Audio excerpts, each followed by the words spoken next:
আসসালামু আলাইকুম। আজকে বাংলা বর্ণমালার যে বর্ণগুলোর উচ্চারণ সচরাচর আমরা সবথেকে বেশি ভুল করি বা ভুল উচ্চারণ শিখে আসি বা ছোট থেকে আমরা শিখে আসছি, এখনো পরিবর্তন হয় নাই। সেই বর্ণগুলো নিয়ে কথা বলবো। আমি লিখেছি বাংলা বর্ণমালার সঠিক উচ্চারণ।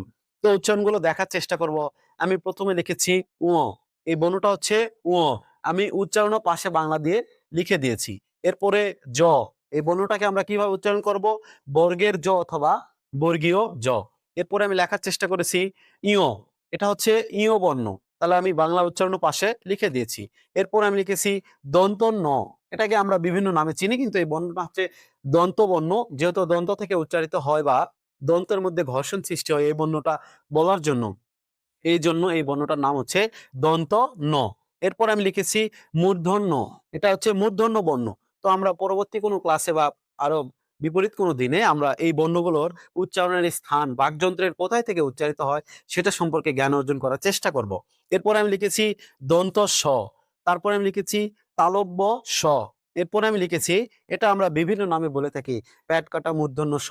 আসলে এরকম কোনো বর্ণ নেই বাংলা বর্ণমালায়। তো বাংলা বর্ণমালার যে বর্ণ, এই বর্ণটার সঠিক নাম হচ্ছে মূর্ধন্য স। এরপরে আমি লেখার চেষ্টা করেছি অনুস্বার। যে বাংলা লেখার পরে যে আমরা এই বর্ণটা লিখি, তাহলে এই বর্ণটা কি? অনেকেই আমরা ভুলভাল বলে থাকি।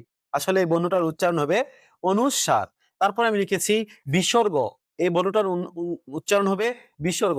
বাচ্চারা বা স্টুডেন্টরা এটা ছোটবেলা থেকে শিখে আসে বিশের ঘর। আসলে এরকম কোনো বর্ণ নেই, এটা হচ্ছে বিসর্গ। এরপরে আমরা জানি চন্দ্রবিন্দু। আশা করছি ক্লাসটি সবাই বুঝতে পেরেছে।